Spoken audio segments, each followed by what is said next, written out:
Imagine being punished just for saving money, literally losing the support you depend on because you dared to be financially responsible. That's exactly what millions of Americans on SSI are dealing with today. In this video, we're breaking down a new proposal that promises to change that by increasing the outdated SSI asset limits by 500%. You'll learn what this change means, who it could help, and why some experts believe it still misses the mark.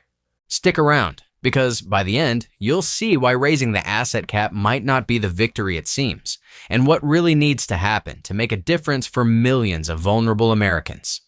You're watching Financial Area, where we simplify financial news that impacts your wallet. If you find value in what we're sharing, hit that like button, subscribe, and turn on notifications so you don't miss future updates. For over 3 decades, the rules around how much money someone on SSI can have in the bank haven't changed. Set way back in 1989, the current asset limits cap individuals at just $2,000 and couples at $3,000. That means if someone on SSI tries to save even a little bit more, maybe to cover an emergency, unexpected medical bill, or basic household repair, they risk losing their benefits altogether. This rule was intended to ensure that only those in serious financial need qualify for SSI. But over time, inflation and the rising cost of living have made these limits painfully outdated. What could buy a decent amount in 1989 barely covers essentials today. And yet, the threshold for savings has stayed exactly the same. For beneficiaries, this creates a constant state of financial instability. Instead of encouraging people to build a small cushion or plan for the future, the system forces them to spend down any savings just to remain eligible. People are left living paycheck to paycheck, often unable to prepare for emergencies without risking their only lifeline. It's a setup that traps recipients in poverty rather than helping them rise out of it. Many are forced to make impossible choices, either save money and lose their benefits or stay broke and covered. In a country where financial planning is key to long-term stability, this outdated rule actively punishes smart decisions. The new proposal, known as the SSI Savings Penalty Elimination Act, aims to bring long overdue updates to the system by significantly increasing the asset limits. Under this legislation, individuals on SSI would be allowed to have up to $10,000 in countable assets, and couples could hold up to $20,000 without losing their benefits. It's a dramatic shift from the existing caps and represents a 500% increase for individuals. Even more importantly, the proposed limits would be indexed to inflation, meaning they could adjust over time rather than remaining fixed for decades as they have until now. This change isn't just about numbers. It's about aligning SSI with modern economic realities. With inflation rising and the cost of living steadily climbing, advocates argue that raising asset limits is a necessary first step to bring fairness and flexibility to the program. The goal is to remove the financial handcuffs that currently prevent recipients from planning ahead or saving for emergencies. The proposal is being led by a group of lawmakers who argue that the current rules punish people simply for trying to be responsible with their money. If passed, the legislation could expand access to SSI for an estimated 200,000 new individuals. These are people who may currently be just over the asset limit but still live in poverty or struggle with disabilities that affect their ability to earn income.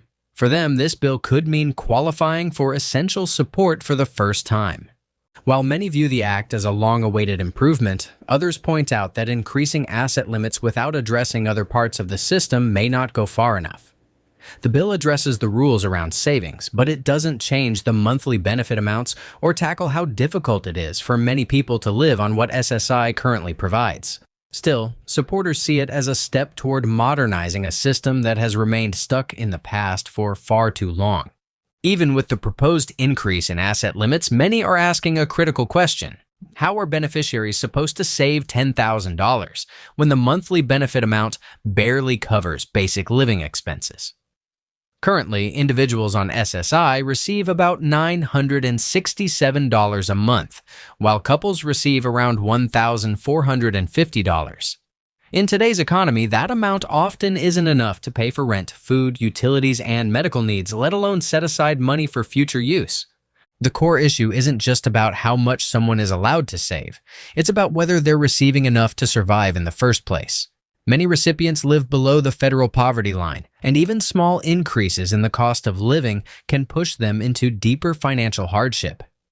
Lawmakers can raise the asset limits, but as long as the monthly payments remain so low, the ability to save anything significant will remain out of reach for most. Advocates are pushing for broader changes, arguing that the entire SSI system needs a full overhaul, not just a tweak to the savings rule. They believe monthly benefits should be raised to at least match or exceed the federal poverty line so that recipients can meet their basic needs without constantly living in fear of financial collapse. Raising asset limits is helpful, but without increasing the monthly income, it's like giving someone a bigger savings jar without giving them anything extra to put in it. There's also a growing call for the government to approach SSI reform in a more holistic way. If Congress is willing to open the door to updating asset rules, then why not address the inadequacy of benefit amounts, the complexity of eligibility requirements, and the outdated systems that often delay or deny support? For many, the hope is that this legislation sparks a wider conversation about what meaningful reform truly looks like, and how to build a system that actually supports long-term financial stability for those who need it most. The proposal to raise SSI asset limits is undeniably a step in the right direction. It acknowledges a major flaw in the current system, rules that have gone untouched since 1989 and no longer reflect today's economic reality. Allowing individuals and couples to hold more in savings without losing their benefits brings a measure of relief and flexibility that many have long waited for. It opens the door for more people to qualify for assistance and gives current recipients a little more breathing room when it comes to planning for emergencies or small financial goals. But as encouraging as this move may seem, it also highlights a deeper truth. The foundation of the SSI program remains too weak to support the people who rely on it. While raising asset limits addresses one part of the problem, it leaves the core issue, insufficient monthly benefits, completely untouched. Without an increase in those monthly payments, the ability to save even the newly proposed limits is out of reach for many. It's not just about what beneficiaries are allowed to save, it's about whether they are given enough to live.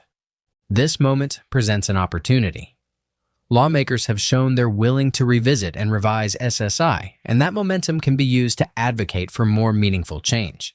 The system needs a broader overhaul, one that lifts monthly payments above the poverty line, modernizes eligibility criteria, and ensures that the most vulnerable aren't left behind. At Financial Area, we'll continue following this story closely and breaking down what it means for you. If you found this video helpful, don't forget to like, subscribe, and share it with others who care about real, lasting change. Your awareness is powerful, and staying informed is the first step toward demanding a better future. Thank you for watching. Have a great day.